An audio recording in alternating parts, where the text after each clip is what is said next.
ഏട്ടാ, ബാലേട്ടാ, ദേ ചായ ഇവിടെ വെച്ചിട്ടുണ്ടേ.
നീ ഒന്ന് നേരെ പിടിക്കേ, താഴെ പോ.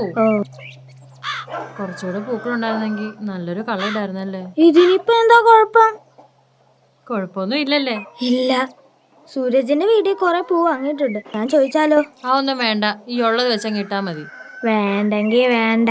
അമ്മേ, എനിക്ക് വിശക്കുന്നുണ്ട്, ഏതെങ്കിലും തിന്നാൻ തരുമോ? നിന്റെ അച്ഛൻ ഇന്നലെ രാത്രി മേടിച്ചോണ്ട് വന്ന പൊറോട്ട ബീഫ് കറി ഉണ്ട്, ഞാനത് ചൂടാക്കി തരാം. അപ്പൊ ഇന്ന് ഓണമായിട്ട് അമ്മ കുറെ സാധനങ്ങൾ ഉണ്ടാക്കി തരാന്ന് പറഞ്ഞിട്ട്. എടാ, അത് ഉച്ചക്കല്ലേടാ കൊതിയാ സദ്യ. നീ ഇപ്പൊ ഉള്ളത് കൂട്ടി കഴിക്കേ.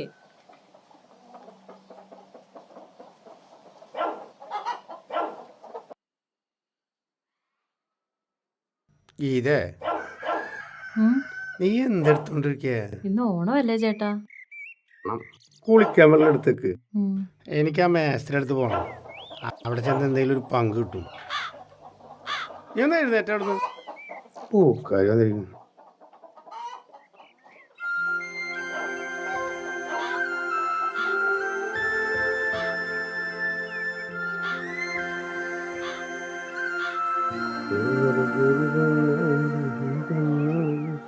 ബാലേട്ടാ, ഇന്ന് നേരത്തെ വരണം കേട്ടോ, നമുക്ക് ഒരുമിച്ചിരുന്ന് സദ്യ കഴിക്കണം. നേരത്തെ ഒരടി ആ വിറകാണെങ്കിൽ കത്തുന്നുമില്ല, അത് ഊതി ഊതി എന്റെ വയറ് വേദന എടുക്കുന്നു. ഡോക്ടറെ കാണിച്ചെന്ന് പറഞ്ഞു. ഡോക്ടർ മരുന്നൊക്കെ തന്നിട്ടുണ്ട്, എനിക്ക് വലിയ കുറവൊന്നുമില്ല. ഒരു ടെസ്റ്റിന് കൊടുത്തിട്ടുണ്ട്, 2 ദിവസം കഴിയുമ്പോൾ റിസൾട്ട് വരും. അതിൽ കുഴപ്പമൊന്നും ഉണ്ടാവത്തില്ല.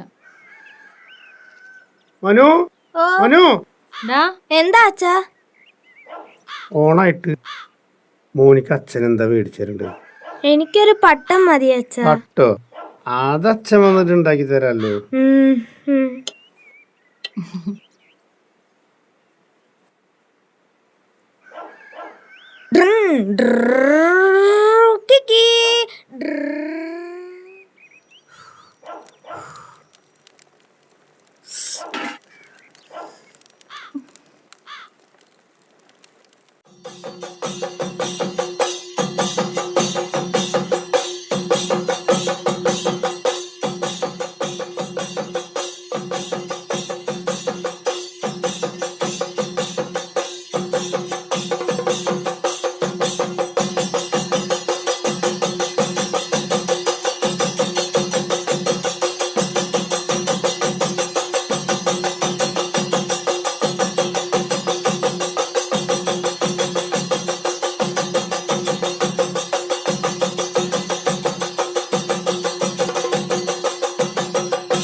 അമ്മേ, ഒരുപാട് സമയമായില്ലോ, വിശക്കുന്ന അമ്മേ, നമുക്ക് ചോറ് കഴിച്ചാലോ? മോൻ ഇത്ര നേരം ക്ഷമിച്ചില്ലേ, കുറച്ചു നേരം കൂടെ ക്ഷമിക്കും. അച്ഛൻ ഇപ്പൊ വരുമല്ലോ, എന്നിട്ട് നമുക്ക് ഒരുമിച്ചിരിക്കാം കേട്ടോ. ബാ. ഹലോ ഗീതച്ചേ, ഓണൊക്കെ എവിടെ വരായി? അടിപൊളിയായാ? സദ്യ കഴിച്ചാ? ബാലേട്ടനെത്തിയില്ലേ? അങ്ങേറ്റ് ഇതുവരെ എത്തിയിട്ടില്ല, ഞങ്ങള് നോക്കിയിരിക്കുവാ. ആഹാ, ഞാൻ പോകുമ്പോഴേ ജോസന്റെ കട മുന്നിലുണ്ടായിരുന്നു. നല്ല വെള്ളത്തിലാ. ആ സതീശനും രമേശന്റെ ചെക്കനും ഉണ്ടായിരുന്നു. 4 കാലില. മനു ഇങ്ങോട്ട് വന്നടാ. നീ കളിച്ചോട്ടാ.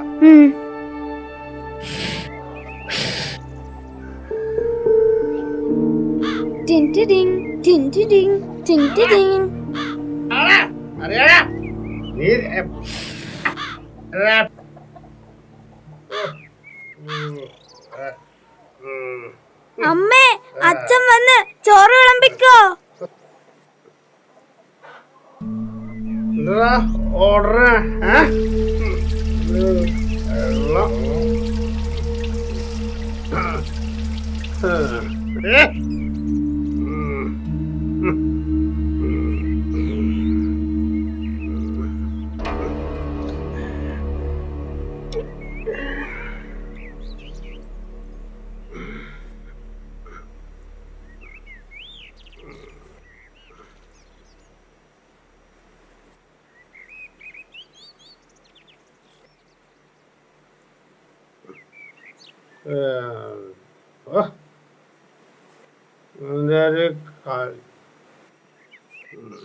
ബാലേട്ട കുളിക്കുന്നില്ലേ? ഇല്ല. എന്നാ കൈ കഴിവാ, ഊണ് കഴിക്കാം.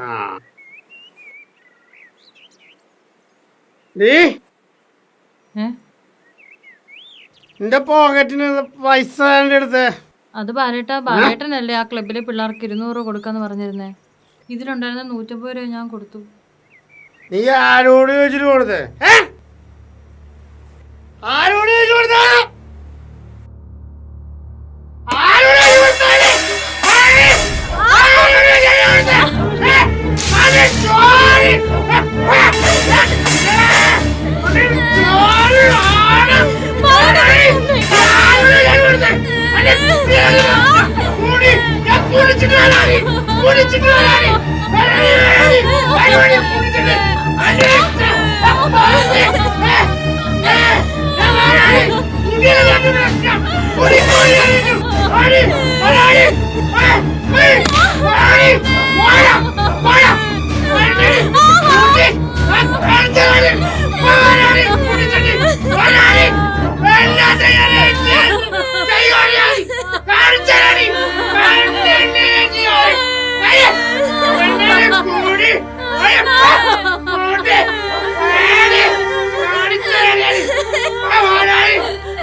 ഇതേ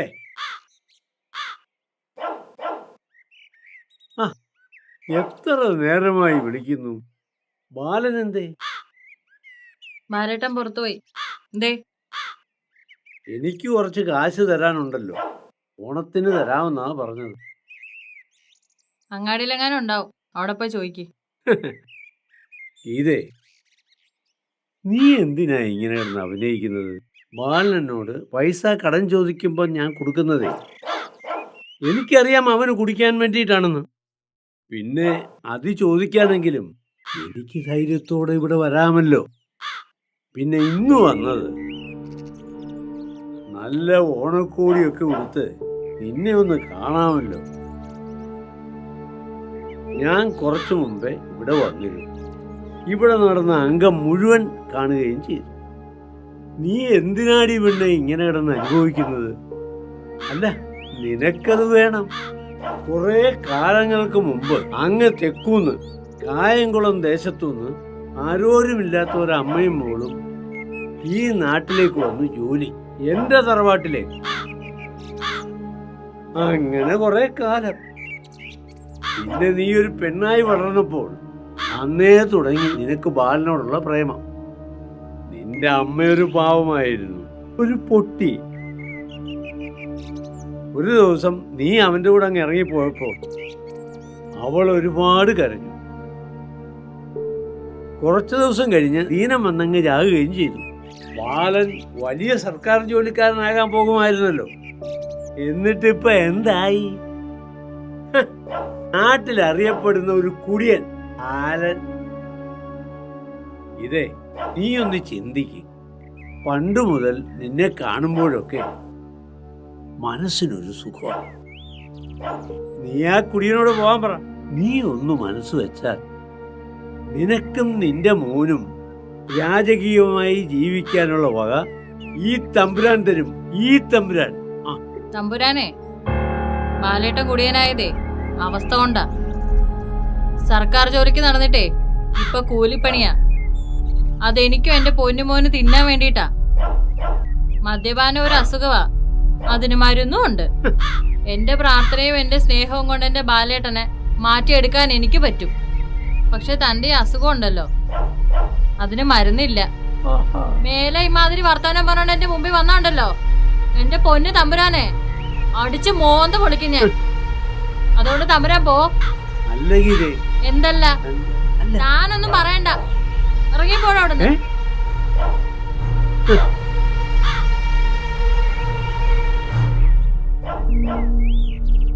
വെറുതെ അല്ല വാലെടുത്തിട്ട് അയാളുടെ ഒരു സ്നേഹം.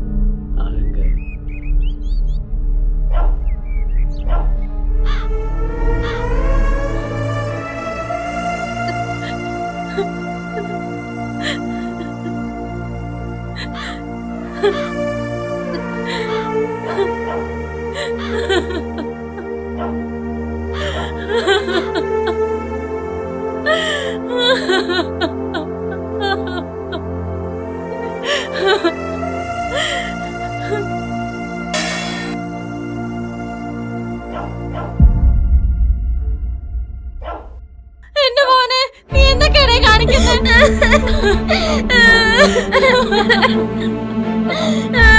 എന്റെ കൃഷ്ണ, നിനക്കെന്നെ പരീക്ഷിച്ച് ഇതുവരെ തീർന്നില്ലേ? എന്റെ പൊന്നുമോ കരുതാൻ അച്ഛനെ കാത്തിട്ടല്ലേ ഇനി ഞാൻ അവൻ എന്റെ അടുത്തോട്ട് കൊടുക്കാനാ കഴിക്കാൻ? കണ്ടല്ലേ നീ ഇതൊക്കെ? ഈ ബാലേട്ടനെ നശിച്ചു കൊടുത്താൻ ഞാൻ പ്രാർത്ഥിച്ചതല്ലേ? നീ ഇതൊന്നും കേൾക്കുന്നില്ലേ? കരയല്ലേ അമ്മേ.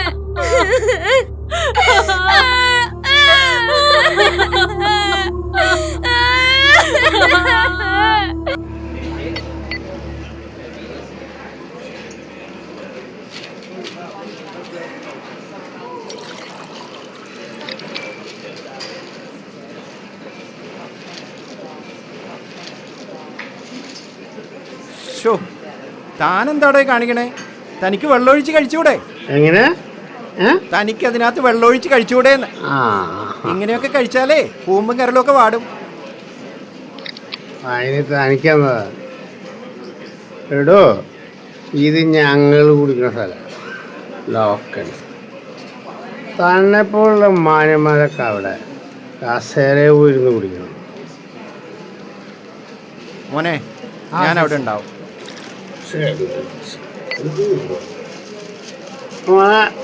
ബാലേട്ടൻ കൊണ്ട് ഒഴിച്ചടാ.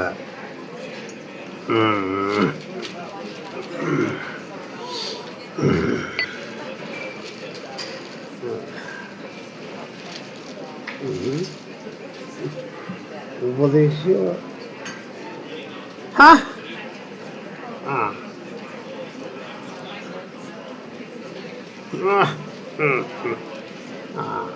ഹലോ, നമ്മ കുടിക്കണ 3-4 അതിനുള്ള കാശ് നമ്മുടെ ഈ നായ വെള്ളം കൂടി വെച്ചാ പിന്നെ നമുക്ക് എന്താ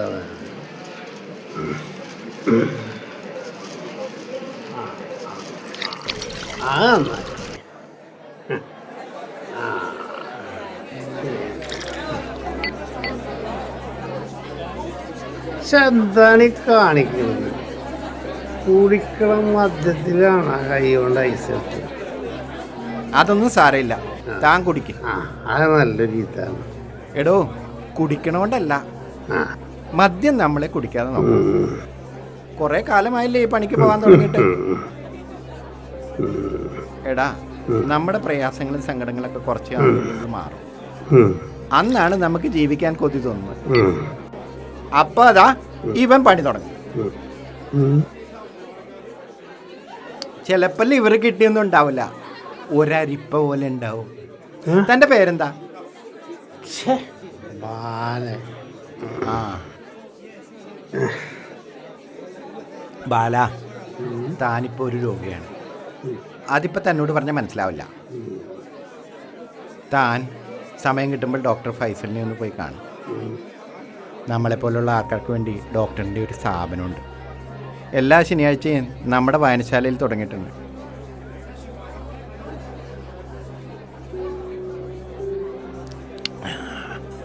സമയം പോലെ പോയാൽ മതി.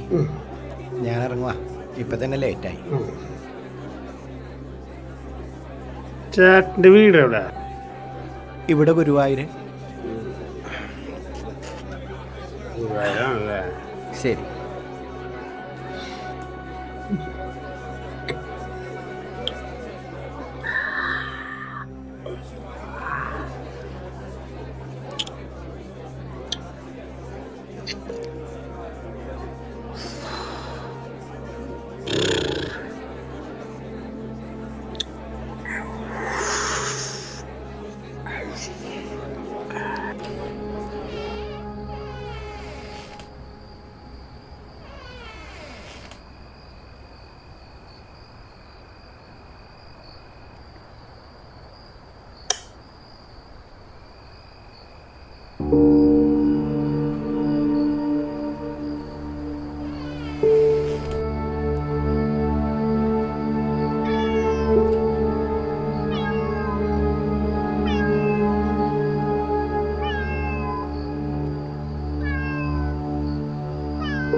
ജോസേ, ബാലേട്ടനൊരു ചെറു എന്താ പറയാ? ബാലേട്ടൻ എവിടെയായിരുന്നു? വീട്ടിൽ പോയിരുന്ന? ഇല്ലെന്തടാ? എന്താണെന്നാ എവിടെയൊക്കെ തെരഞ്ഞെന്നറിയോ? നീ കാര്യം പറയടാ. അപ്പൊ ഒന്നും അറിഞ്ഞില്ലേ? ഈതേച്ച് ഹോസ്പിറ്റലിൽ അഡ്മിറ്റ് ആണ്. ഹോസ്പിറ്റലാ? കാര്യം വയറുവേദനയാണ്. ഈതേച്ച് മരുന്നൊക്കെ കഴിക്കുന്നുണ്ടായിരുന്നല്ലേ? നാളെ എന്തോ ഓപ്പറേഷൻ വേണമെന്നൊക്കെയാണ് പറഞ്ഞു കേട്ടത്. ഓപ്പറേഷനാ? അപ്പൊ അവളെങ്ങനെ ഹോസ്പിറ്റലിൽ പോയേ? നമ്മുടെ അപ്പുറത്തെ പറമ്പില് ഉണ്ണിയുടെ തെങ്ങ് കയറുന്നുണ്ടായിരുന്നു. മനുവിന്റെ കരച്ചിൽ കേട്ടാണ് ചെന്നത്. അപ്പൊ അവശ നിലയിലായിരുന്നു. അവരെല്ലാരും കൂടി ആശുപത്രിയിൽ എത്തിച്ചു. ഒന്ന് വിളിച്ചു പറയാൻ ഒരു ഫോണെങ്കിലും ഉണ്ടോ ബാലണ്ടേര്? എത്രയൊക്കെ ആയാലും വീട്ടിലുള്ളവരെ കുറിച്ച് ഒരു ചിന്തയെങ്കിലും വേണം ബാലേട്ട. അല്ല, പഴം വേണ്ടേ ബാലേട്ട? വേണ്ട.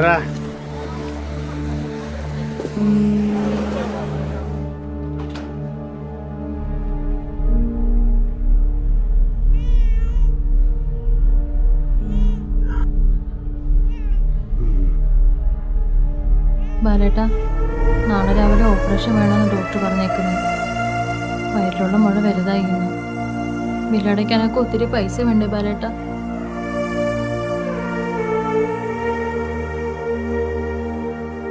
പൈസ ഒക്കെ ഞാൻ ഉണ്ടാക്കും. എനിക്കൊരു കുഴപ്പമുണ്ടാകും. അതെനിക്കറിയാം. എനിക്കൊന്നും സംഭവിക്കില്ല. എനിക്കെന്തെങ്കിലും സംഭവിച്ചാൽ ബാലേട്ടനെ മോനെ പിന്നെ ആരാ നോക്കുക?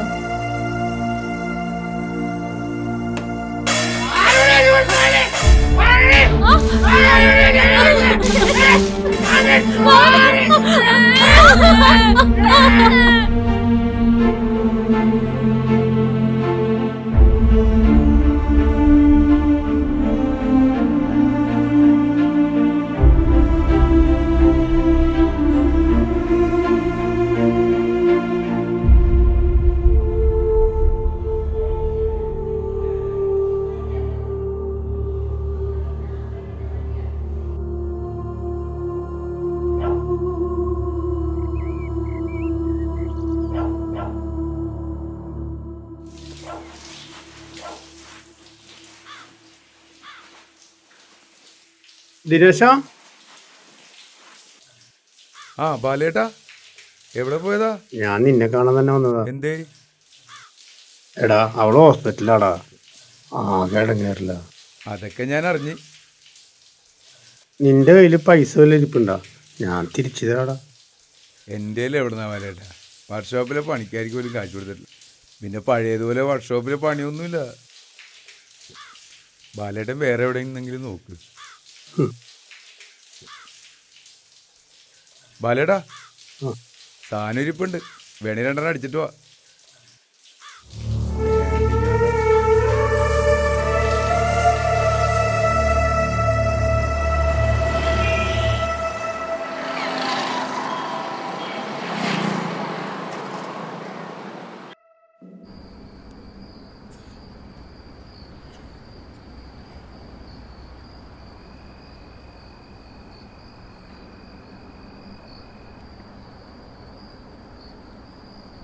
ആ, കടന്നിരിക്കൂ.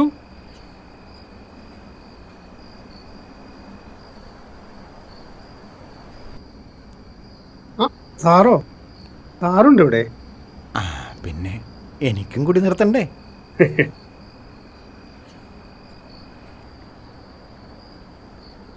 അപ്പോൾ നമ്മൾ പറഞ്ഞു വന്നത്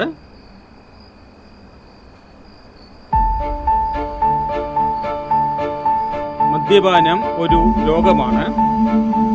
ഈ രോഗത്തെ നമ്മൾ തിരിച്ചറിയണം. മദ്യപാനം നമുക്ക് നിയന്ത്രിക്കാനേ കഴിയില്ല, അപ്പാടെ ഉപേക്ഷിക്കണം. എന്നാൽ അത് പെട്ടെന്ന് നിർത്തുവാനും പറ്റില്ല. ഈ രോഗം നമ്മുടെ ശരീരത്തെ ഗുരുതരമായി ബാധിക്കുന്നു.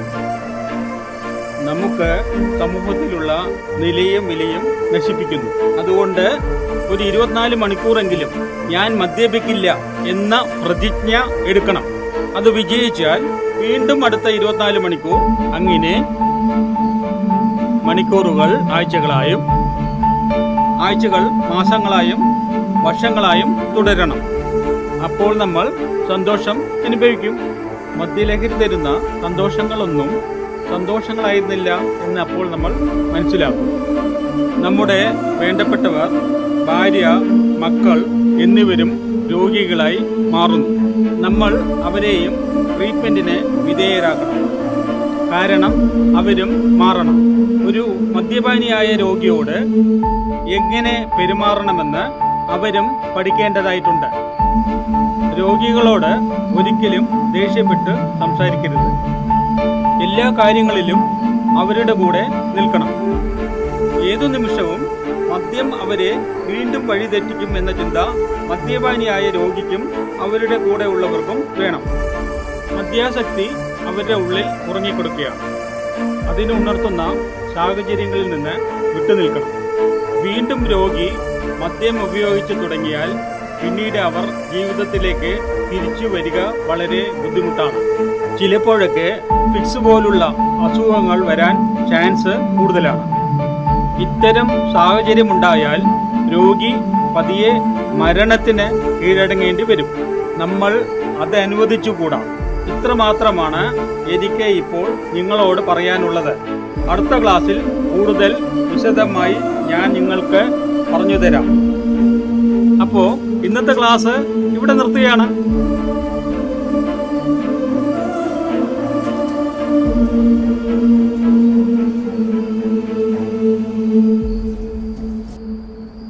ആ അങ്ങനെ അവസാനം ഇവിടെ എത്തിയല്ലേ? ഞാൻ 3 ദിവസമായിട്ട് മദ്യം തൊട്ടിട്ടില്ല. ആ അതെന്താ അങ്ങനെ? ഒരുപാട് പ്രശ്നങ്ങളാണ് ചേട്ടാ. എന്തായി, പോകുന്നില്ലേ? പോണു. ഭാര്യ ഹോസ്പിറ്റലാണ്. ഒരു ഓപ്പറേഷൻ ഉണ്ടായിരുന്നു. അത് കഴിഞ്ഞു. വേറെ പ്രശ്നങ്ങളൊന്നുമില്ല. നാളെ ഡിസ്ചാർജ് ചെയ്യും. ബില്ലടക്കണം. കാശിനായി പലയിടത്ത് ഓടി നടന്നു. ഒന്നും ശരിയായി. ഇനി എന്ത് ചെയ്യണമെന്ന് ഒരു പിടുത്തമില്ല. ആ ബാലം വിഷമിക്കല്ലേ, എന്തേലും വഴിയുണ്ടാവും. നമ്മുടെ ജീവിതത്തിൽ എന്തെങ്കിലും നല്ല കാര്യങ്ങൾ നടക്കുമ്പോൾ കൂട്ടത്തിൽ ചില പ്രതിസന്ധികളും വന്നു ചേരും. അതും കൂടെ തരണം ചെയ്യുമ്പോഴാണ് നമ്മുടെ ജീവിതത്തിനൊരർത്ഥം ഉണ്ടാകുന്നത്. ഞാൻ വരട്ടെ.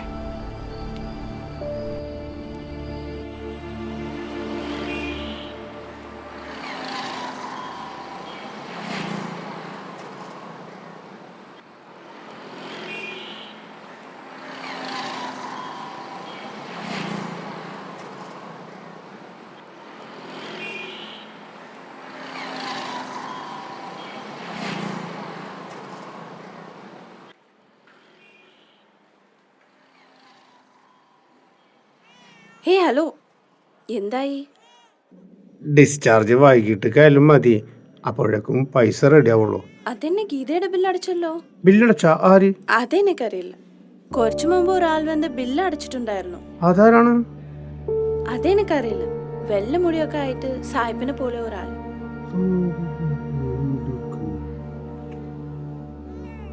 ആരായിരിക്കും? ബാലേട്ടാ, അറിയുന്ന ആളായിരിക്കും. ആരാ ബില്ലടച്ചത്? അതറിയില്ല, മിക്കവാറും എനിക്കറിയുന്ന സാറായിരിക്കും. സാറോ? എന്താ അയാളുടെ പേര്? ശ്ശോ, ഞാൻ ഇതുവരെ പേര് ചോദിച്ചിട്ടില്ല. നീ വാ, എനിക്കറിയാം ആളെവിടെ ഉണ്ടാവും. ഉം, സിസ്റ്റർ, വാടാ. എന്നാ ശരി.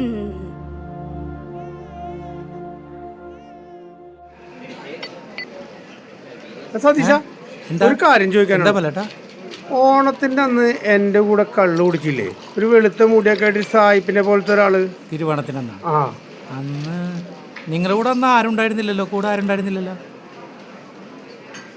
എടാ, എന്നോട് ഒരു ഉടക്കൊക്കെ ഉണ്ടാക്കിയില്ല ഒരാള്. എൻ്റെ ബാലേട്ടാ, നിങ്ങൾക്ക് വല്ല ഓർമ്മയുണ്ട? അന്ന് നിങ്ങളിവിടെ എന്തൊക്കെ കാട്ടിക്കൂട്ടിന്നറിയോ? ഒറ്റയ്ക്ക് നിന്ന് സംസാരിക്കണോ, ഇവിടെ എന്തൊക്കെ കാട്ടണോ? 4 ക്ലാസ്സാണ് അന്ന് നിങ്ങളടുത്ത് പോയേ. ബാലേട്ടാ പോയ.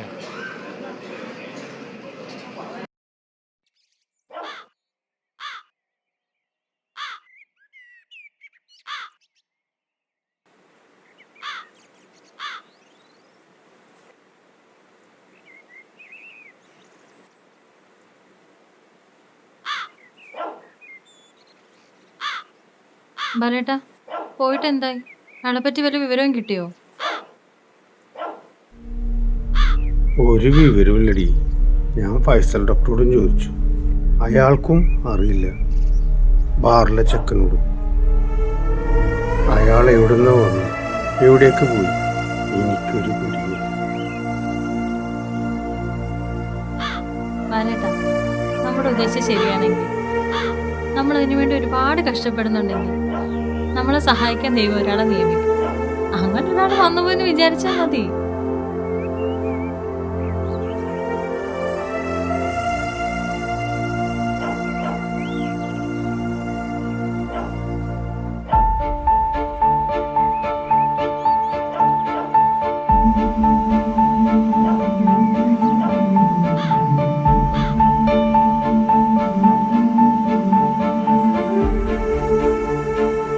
നമ്മുടെ ജീവിതത്തിൽ എന്തെങ്കിലും നല്ല കാര്യങ്ങൾ നടക്കുമ്പോൾ കൂട്ടത്തിൽ ചില പ്രതിസന്ധികൾ വന്നു വീഴും. അതും കൂടെ തരണം ചെയ്യുമ്പോഴാണ് നമ്മുടെ ജീവിതത്തിനൊരർത്ഥം ഉണ്ടാകുക. വെള്ള മുടിയൊക്കെ ആയിട്ട് സായിപ്പിനെ പോലെ ഒരാൾ.